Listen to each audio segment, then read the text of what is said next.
So speaking of Al, I guess he was running the Challenger, and it was basically, if I remember right, because I'm recalling things from when I'm like 8 years old and younger, it was full tube frame, had the unibody, but all the panels were aluminum on the inside, aluminum tunnel. And then even the back was just, where the rear seat went, it was just a straight cut with a 4-link rear end in the back. And you said it had a Mustang 2 front end. I wouldn't have known that at the time. No, it had a Pinto. A Pinto, okay, Pinto Ford Pinto. Because it was the lightest one out there, but yet had the power to hold up to the weight of that 440 motor. Right, right. But it's kind of a strange thing. Meeting Al was one of the greatest things that happened. He was able to get me working my car where I wanted to, because I was not in mechanics at the time. And his wife drove the Challenger. The name of it is the Orange Orgasm. And believe me, when you get behind the wheel and you let go of the throttle at 7,000 RPMs, it tells you it's taking off. 60 footers ran 1.2 seconds on the 990 car, which is superior. You're generally a half a link out in front of whomever you were racing with. But he got me into driving his car. His wife had some troubles with her back, and got to a point where it was just, when she pulled that 2Gs, G1/2 off the line, lifted the car off the ground, taking off, it was just getting to where it was hurting her back. And I was investing a little money, putting logos on his vehicle and things like that for my company. And he asked me, he said, "You want to drive?" I said, "Well, never done it before." He said, "Well, most people start that way." So I told him, yeah, I'd like to. So we went to DeSoto Memorial Speedway. Of course, you have to run 990, the vehicle has to meet specs, which it did. And you have to have somebody there actually watching you. You got to make 3 passes, certain things, and they have to sign off. So Al had some friends around there. I made my passes on a Saturday afternoon and got my license for running super gas. Actually, they licensed me one up to super comp because the car could run super comp. Oh, wow. But that's how it actually got started with me into the performance sides of it. His motor was a 440, the old wedge, 55 over, iron block, no special heads. It was injected on alcohol. And I forget the injectors they used, but it's one single cylinder injector on each single cylinder. And it was kind of an unusual thing. You had to change the pills when temperatures and things were different. But I let Al handle that. He knew what he was doing, and he could set it up where we'd push a pedal to the floor and run a 990 just about every time. The car launched so good. I ran an average of a 0.02 tree, which puts you in really good condition for the end of the line, the last of the quarter. And something I do want to point out here is wheel stands. We love watching wheel stands if you're a standard spectator. When I was younger, 7 years old, when I'd see a car pop a wheelie, it would just make me go, whoa, right, when I was younger. And of course, when Al's car would go up there and Dad was running, his never really popped the front end all the way up and slammed back on the ground. It was a very, very controlled. You could tell the wheels lifted up, but it was very, very controlled because Al really dialed in that rear wheelie bar to make sure that that weight transfer was doing exactly what it needed, but it didn't just throw so much back, it popped that front end all the way sky high. Well, I think on some of the tracks when we were running, the 60-second actual clock was the rear wheels. Because the front end would come off the ground about 4 inches. The wheels would come off the ground about 4 inches. There wasn't a lot of play in that Pinto front end, and it sat real low to the ground, which is great down on the top end when you're hitting 160 miles an hour. But I think some of those launches and some of the tracks that actually bit better, I think the rear wheels are what clocked the 60 footers. But it was amazing. It did not. When it came up, it stayed up, and we ran a glide, which is 2-speed. And you take it up, in my case, with 7,000 RPMs, and you hit the second gear, and you just walk it out the rest of the track. So pulling that line launch, getting the wheels off the ground, they stayed up there for a good bit of time, but never actually came back down hard. It laid back down soft, hit the next gear, and you're through the track. Well, there you go. Yeah. So it was control. It was very, and very you really well had controlled. to trust how that rear end was dialed in too, because if it was off just a little bit, you were running into the wall. Well, it's that possibility, and we got close to that a couple times. So, what were some of the most memorable experiences that you had while you were running Al's car? Well, we did it for a couple of years, and then it's Division II of NHRA. And Al said, "You want to travel and hit some of the big tracks?" I said, "Sure, let's go." He had a 1970 something or 60 something. Or wasn't it? No, it was a Dodge. Oh, that's right, it was a Dodge. Yeah. Flatbed, and we had to drive it up on that flatbed. We weren't wealthy. We were just having fun, which was kind of the coolest thing that we could have ever done. And we hit some of the big nationals. I actually raced Indy, ran the Bluegrass in Kentucky. We hit generally about 6 or 7. We did it for a couple of years. 6 or 7 big races outside, and followed the points. Gator Nationals, of course. I actually, I forget, I think it was 85 or 86. I got into the quarterfinals out of 535 cars. Yeah, that's back when in I those used to run. Yeah. back in those days, if you could drive a car and you had the car and it'd run 990, you could sign up and drive. Exactly. That's also when if it rained, more than an inch, you were kind of paddling your car out to the racetrack. So. Yeah, the back section of the Gator Nationals back then was forest, and they let you tent camp back in those days. So we tent camped on the back 40, I guess, of the Gator Nationals, and it was hilarious, but it was a lot of fun, and the racing is phenomenally good. There's a lot of things that happened in that point in time that got me away from the track, which was economically based. We were not wealthy. We were working off a very shoestring budget, and at that point in time was when they were coming into the delay boxes and big electronic stuff. And I talked to Al and I said, "Al, it's all nice and all good. We run 990 just about every time we run on the track. Occasionally we'll break out and hit a 989. But generally that's when I'm trying to beat the guy, and he's already broke out anyway." But it was just getting to a point where it was getting entirely too expensive to do what we wanted to do. And I guess a lot of drivers back in that time was starting to get sponsors, which we weren't looking for sponsors. We were doing it for fun. And it just finally got to a point where we dropped out of doing that. Right, yeah, unless it was your career, it was tough to do and Yep. tough to follow. So you told me, as we were preparing for this segment here, about a JB welding incident. Can you go ahead and tell us about that a little bit? Kentucky Bluegrass Nationals in the 85 or 86 range. It was a great track. I mean, it was a wonderful track. The launch was phenomenally good, and we were dialed in at 990. We were running 990, 991 every time in our trials.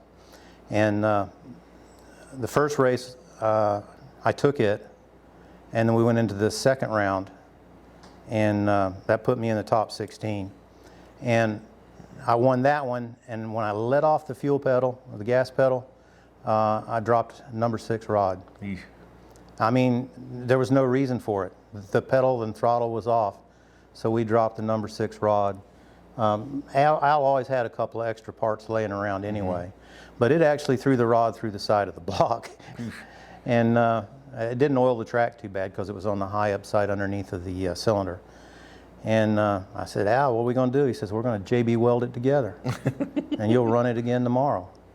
So the piston, the actual bore did not get damaged. It just broke off. The piston stayed up in there. It did mar the head a little bit, but he had the heads pulled off, another piston and another rod put in about 3 hours, and we were ready for the run the next day. Wow. I didn't win that one, but it was wonderful to be able to use a simple thing like JB weld, put a block back together, and get back on the track. That's crazy. That's great. JB welded the block, but you didn't punch the bore. How'd you throw the rod without punching the bore? Don't know. Well, I let off the throttle. I don't know what's happening inside that motor at 7,000 RPMs, but went boom, and it blew a hole through the side, and the crank continued turning. The rod was the only thing that came apart. Oh wow, that's crazy. That's no idea. Didn't need a crank. Didn't really need. Had to clean up the cylinder wall a little bit, but it had the compression we needed, and we still run a 996 or something like that the next day. Oh wow. With a JB weld motor. All right, so fast forward a little bit of time, and automotive culture has been in our blood, and that's those days racing is kind of like what fueled my love for at least following cars. Now I might not be the typical wrench turner because that wasn't a passion of ours. We'll leave that for Johnny, but. I loved cars. Even when I was younger, you would find various vehicles, posters hanging in my room. I built those little plastic models when I was in middle school, and I was always trying to do something unique with my vehicles when I was younger. And I even bought a Mustang when I turned 20, and I had a little 5-speed, little 3.8, what have you. I dogged the mess out of, and I think I bent a couple gears in the transmission, but. We've always loved cars, but you found yourself in a different path with the automotive industry in the 90s, and that grew to something that you would later retire from. Yeah. The business I was in, which was the satellite communication business, it was very competitive, and I was competing with big names like Dish Network, and they got lots and lots of money, and I didn't have lots and lots of money. When I was in Sweden, I had a contract with a company over there supplying satellite equipment, and I was there on January the 15th when the shuttle blew up. Oy. That turned into a seller's market, which when you got a seller's market, I couldn't buy it any cheaper than the retailer could, so it kind of forced me to back up a little bit and start rethinking. I helped my brother set up a satellite business up here in the North Florida area, and he did well there, so I decided to come up here and do a little bit.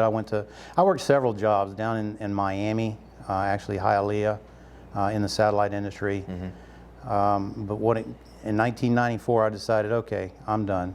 I got to find another route to go. Right. So I got into selling cars. Selling cars is fine, dandy. I did good at it. I was generally the top salesman. I worked for Koons Pontiac GMC truck here in Live Oak. And eventually, over time, I've worked my way up into sales, management, did finance managing, and eventually bought the same dealership, which was Koons Pontiac GMC truck. But at that point in time, Pat Albritton had purchased it, so I bought it from Pat.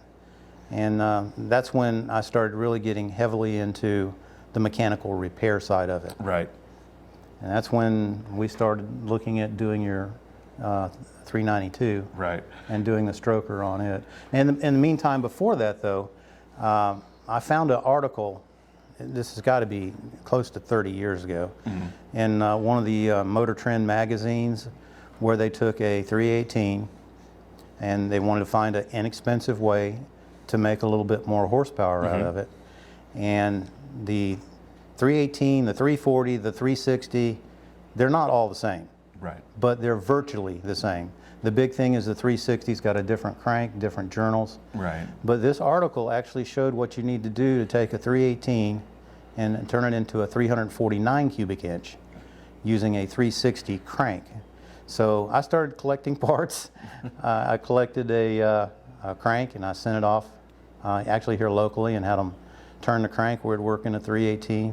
Realizing now that this is no longer a 318, it actually is considered to be a 360 and it had to be balanced as such. Right. Started building the parts I needed, got the cam, all that stuff, and it sat, and it sat, and it sat for a very long time. Yep. And then I'm not young. I'm not getting younger. So I wanted to go ahead and build the motor in case I'm not here when Mike got ready to do it. And that's what we did. Yep. And so understand the context here for those that are watching here, that in the mid 90s when he was collecting all these parts, the big 4-inch strokers were just hitting the market. No, they weren't. And they there. were so expensive that if you could afford it, I didn't even look. yeah, because it was just outrageous. Yeah. So it was an inexpensive alternative. And while they were available, it was not very common. Now, today, you just go to any website or performance website out there, and you can find 4-inch strokers left and right for almost any kind of motor, especially the Mopar LAs.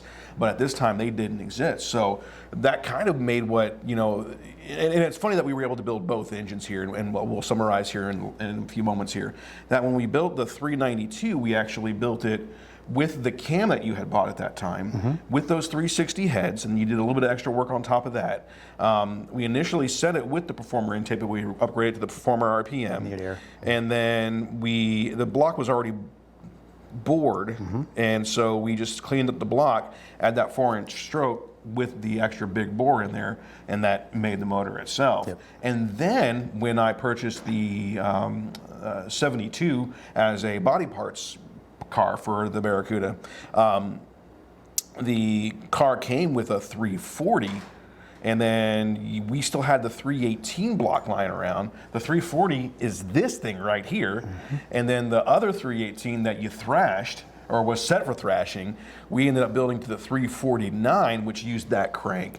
And then we used the J heads, and the cam that you used was on the 340. Was on the the cam was from in the Barracuda. Yeah, the J heads we took off of here. The J heads we took off of here. The cam was in the Barracuda that you were running back when the engine was, or you were playing around after the military and such.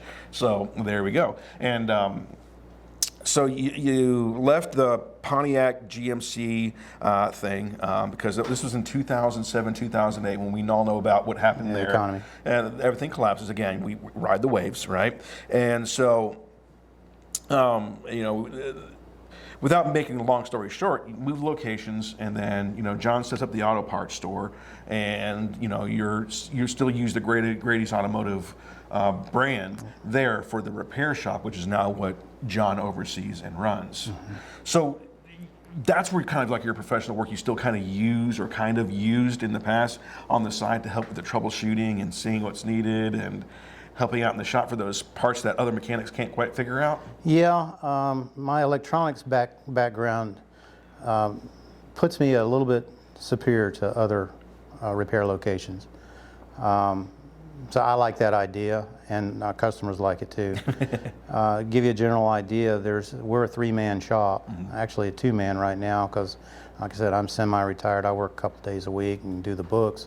But right now a 2-man shop, but over the last 12 years, we've written 27,000 tickets and repairs on 27,000 different vehicles, which means we do a pretty good job at what we're doing. Right. And the background that we have there is extremely good, and we invest in tools. We got more tools than well, we had all the parts for the tools from the Pontiac GMC. We bought them for Ford. We bought them for Dodge. So we basically can work on any vehicle. We have some. We also are the only one in town that really works on imports. Nissan.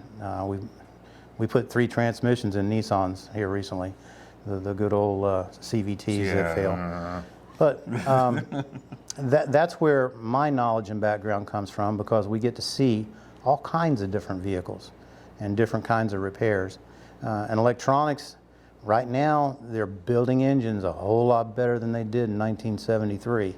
And they can actually do 500,000 miles if you take care of them, but most people don't take care of them. Most of the failures that take place in vehicles nowadays is electronics. Right. Yeah, the good old check engine light comes on. It could be as simple as a gas cap, and could be something major. It's just hard to say. Exactly. But having the knowledge and background to be able to figure that part out, and this is simple compared to that, but they all work the same. So I think the biggest takeaway here is a couple different things. One, if you are interested in maybe developing those skills as a wrench turner, or as a hobbyist, or as an enthusiast, go ahead and start looking, if you're in high school, at your high school career tech ed courses. If not, you know, maybe look into pursuing some technical school options, or in worst case scenario, get with some guys that run out there that you guys know that make lots of horsepower, and talk with them and go from there. If not, you know, the Army is a fantastic place to get your fundamental understanding of different things, whether it's something as like a tank mechanic, or a helicopter repair person, or electronics repair, and then just get out there, get out on the track. Or if you're not interested in drag racing, get out and just do something automotive and have fun with it. Make little mods here and there. Just make sure it looks good when you're done, because I saw a custom ride the other day and I was like, oh my goodness, what did they do? But, you know, get out there, have some fun with it, and you know, make sure it's all about the hobby. Be enthusiastic about it and appreciate the world around us with automotive culture. Anything to add? Nope.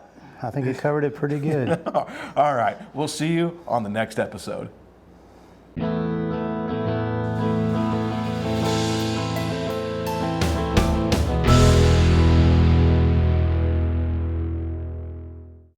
There you go. Okay. That was fun. Hopefully you can come up with something good out of it. Oh, yeah. All right, now I got to put all this mess up before we fire up the motor. And you know I'm not fast about cleaning.